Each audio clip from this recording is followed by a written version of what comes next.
Bom, a gente falou um pouquinho aí de conexão, né? Mas uma coisa um fato que a gente associa nas nossas mentes, até por uma questão histórica, é a evolução da internet e a conexão dos nossos equipamentos a essa rede. É óbvio, né? Eu não sei, na minha cabeça aqui, né? Não vejo vocês como um número, né? Como uma idade. Mas eu posso dizer a vocês que na minha experiência pessoal e profissional, eu passei por vários desses tipos de conexões com a internet, né? Aliás, eu passei por todos, né? Alguns eu usei por um bom tempo, outros eu usei apenas de passagem por uma questão profissional. Mas eu passei por todos e eu acho que você também deve conhecê-los. O primeiro tipo de conexão que a gente tem lembrança em casa e nas empresas para a internet era por telefone analógico, que era uma conexão do tipo dial-up. Tá bom? Dial-up. O que acontece isso, né? Como é que essa conexão é feita? A gente tinha linhas telefônicas instaladas, né? E a partir de determinado momento histórico resolveu-se compartilhar dados aproveitando-se essa estrutura telefônica de fios que já estava pronta. Né? A gente precisava ter no nosso equipamento, no nosso computador, um equipamento chamado modem, tá bom? E esse modem é que se conectava. Você deve se lembrar, se você for de uma geração mais ou menos próxima à minha, que nos finais de semana, e aos domingos mais especificamente, era mais barato, né? Gente, antigamente a gente pagava o uso do telefone por uma coisa chamada pulso. Então, a cada 3 minutos tinha um pulso. Se você ficava com o seu computador conectado à internet durante a semana, a cada 3 minutos você pagava um pulso. E era muito caro essa coleção de pulsos no final do mês. Então, a gente usava no final de semana, ou usava no domingo, que contava apenas um pulso. Tá bom? Você deve lembrar, assim, do que eu estou te falando, né? Eu era pequeno ainda, mas minha mãe falava assim, ó, para ligar para os seus primos no interior, só de domingo. Porque de domingo a gente pagava um pulso só. Durante a semana, pagava-se um pulso a cada 3 minutos. Olha que absurdo hoje, né? Comparando com o cenário de hoje, tá? Mas o dial-up foi uma conexão que perdurou por muito tempo. Hoje ela ainda funciona nesse Brasilzão. Tá? A gente ainda tem conexões por dial-up. Mas o dial-up evoluiu, né? E a gente passou a ter um tipo de rede chamado ISDN, que é uma rede digital. Tá? Essa rede digital, ela criou um padrão para que houvesse a permissão de envio de voz, vídeo e dados por telefones normais. Tá bom? Foi o primeiro tipo de banda larga que a gente teve. Tá? A gente pode considerar isso como uma banda larga, tá bom?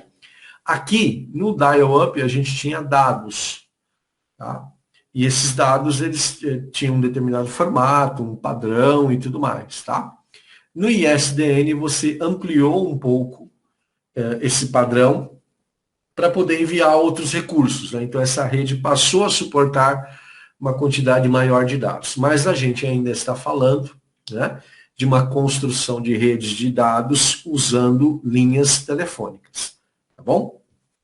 O próximo padrão que a gente conhece é a banda larga. E a banda larga é o cenário que a gente tem hoje, né? Essas empresas que oferecem serviços de banda larga, dentro do mesmo cabo, dentro da mesma fibra, né? Elas oferecem serviços diferentes.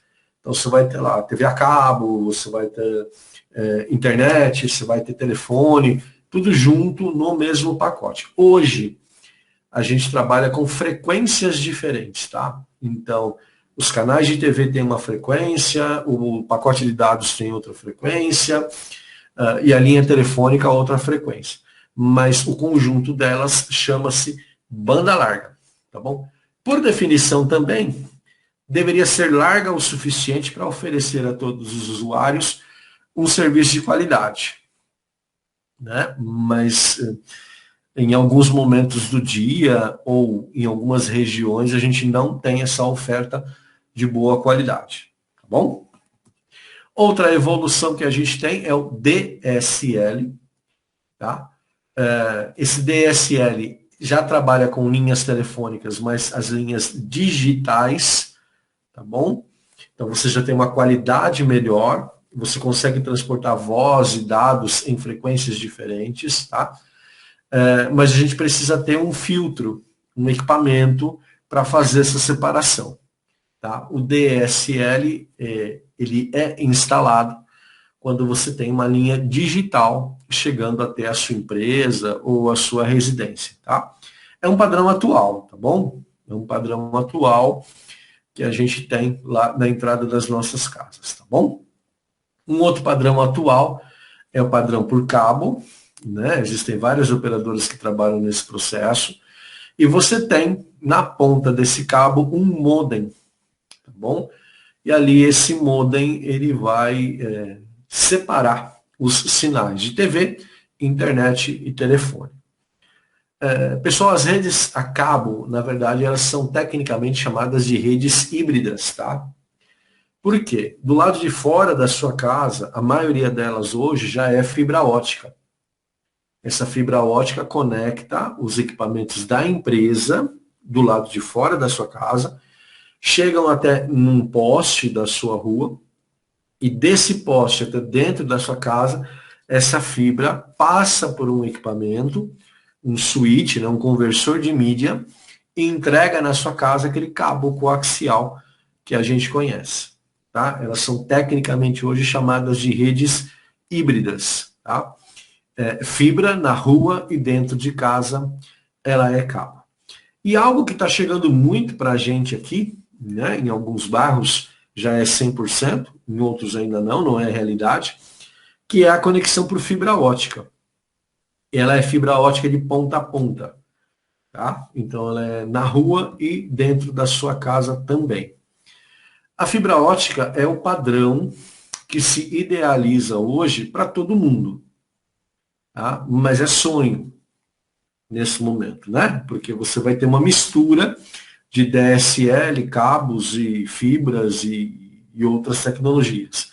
Mas se imagina como um cenário ideal que a fibra possa vir a ser um padrão muito aceitável para as conexões à internet residenciais e empresariais.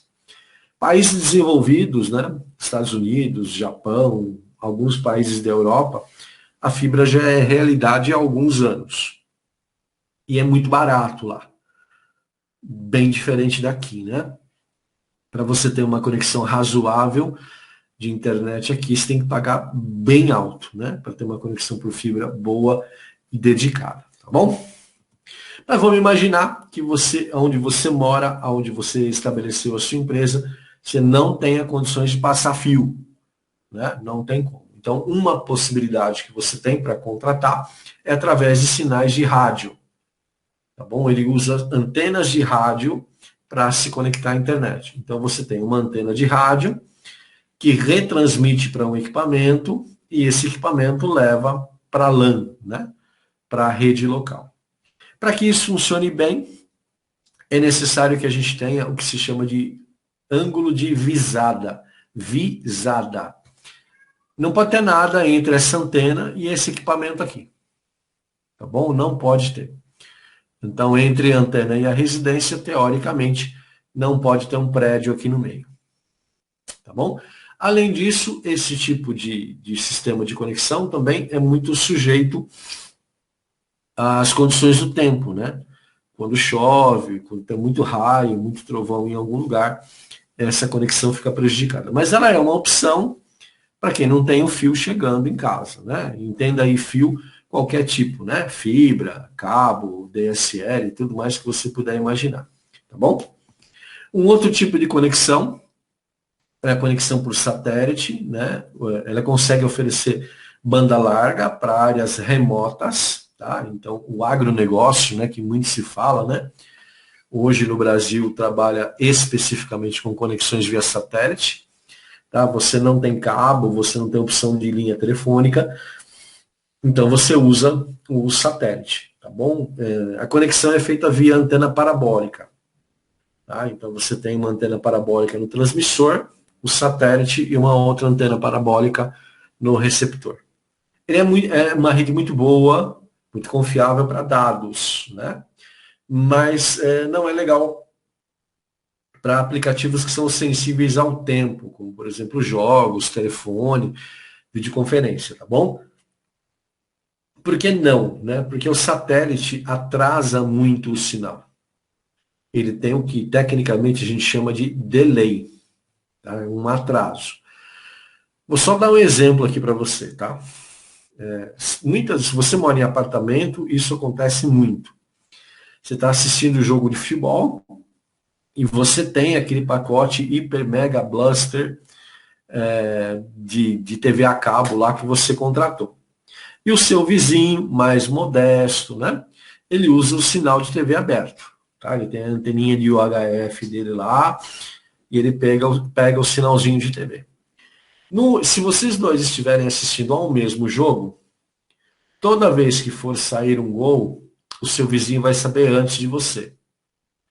Por quê? O seu pacote de TV a cabo usa a tecnologia por satélite, tá? Que é mais lenta. Então você vai ter um atraso ali de 4 segundos, muitas vezes 5, 6 segundos.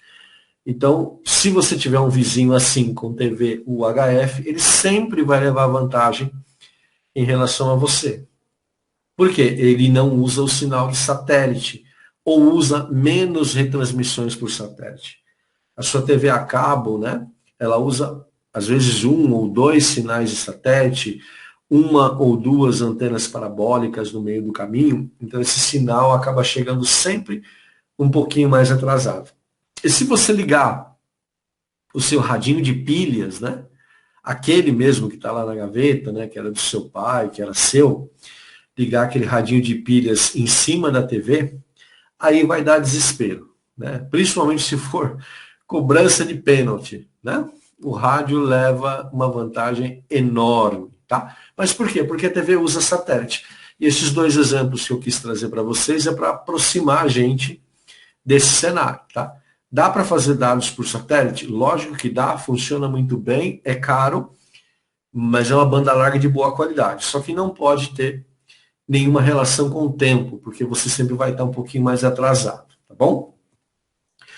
Aqui a tecnologia que a gente mais usa, que é a telefonia por celular, ela é muito, muito parecida com a transmissão por rádio, que a gente falou lá atrás, né? Mas ela tem mais antenas, tá bom? E não sofre tanto a ação do clima e dos obstáculos, tá? Porque a tecnologia é diferente, o tipo de onda é diferente, então você tem esse tipo de transmissão ou de conexão por rede mais facilitado. Para vocês terem uma ideia, a partir das redes 3G ou terceira geração é que a gente pôde usar a internet. Tecnicamente foi na 2.5, tá? Embora a 2.5 não seja segunda e nem terceira geração, né? Ela era uma geração híbrida entre a 2 e a 3. A geração 1G e 2G era só telefone. Tá? Você pode ser do tempo em que celular era apenas um telefone. Tá bom? Depois, com o surgimento das redes 3G, a gente passou a ter uma ampliação desse tipo de serviço e podemos usar dados. Né? E aí você tem a 3G, 4G, 4.5G. Hoje se discute o 5G no Brasil. Vocês podem procurar na internet, que é uma discussão aí que está fazendo com que o Brasil fique para trás. Né? Não é nenhuma crítica, mas é uma constatação, porque os países da Europa já estão pensando no 6G. Né? E a gente ainda não conseguiu implementar a tecnologia 5G, que requer equipamentos específicos, né? Recursos específicos, porém, oferece uma taxa de transferência de dados, uma largura de banda bem mais eficiente. Tá bom? Então, estamos atrasados sim. Isso já deveria estar funcionando há algum tempo. Tá bom? Mas o celular é uma tecnologia que a gente usa bastante. É o tal do pacote de dados. Né? A tecnologia do celular é o pacote de dados. Então, você vai lá na sua empresa, na sua operadora, contrata um pacote de dados, e vai poder usar a internet por um determinado tempo, né? Por uma determinada quantidade de bits e tudo mais, tá bom? No Brasil é um serviço caro, né? Pela qualidade que se oferece, em linhas gerais, não vamos generalizar, mas é um serviço caro. Por fim, né? Se você acessou a internet, você pode compartilhar essa internet com outros celulares. Você já deve ter visto no seu celular um íconezinho, né, de hotspot. Nos celulares antigos ele vinha como roteador. E era comum as pessoas falarem assim: ah, roteia o seu celular aí para a gente, né? Na verdade, quando você cria uma rede baseada em hotspot, você tem um celular ali que pega a internet, que está com um link de internet, e esse celular, além de receber o link de internet, vai transmitir para quem está muito próximo. Essa conexão pode ser feita de 3 maneiras diferentes, tá? Por Wi-Fi, aí você tem um alcance maior, porém uma potência menor. Por Bluetooth, onde você tem uma distância menor, tá bom? E por cabo USB, tá? Você também pode criar uma rede de celulares, né? Uma rede de dados compartilhados através de um cabo USB. Redes hotspot, na verdade, são redes criadas por um ou mais celulares que conseguem manter a conexão à internet e que compartilham essa conexão à internet com outras pessoas, com outros dispositivos. Eu acho que você já deve ter feito isso, né? Não tinha uma rede Wi-Fi perto para você usar o seu notebook, aí você pegou o seu celular, ativou um modo de hotspot e conseguiu acessar a rede, a internet através do seu notebook, né? É muito simples, hoje o celular, qualquer celular faz, né? Só que o consumo de dados aumenta, né? Se antes você tinha um celular só, agora você vai ter mais conectados à mesma rede. Então você precisa tomar cuidado com o seu pacote de dados, tá bom? Ele acaba consumindo mais ainda. Bom,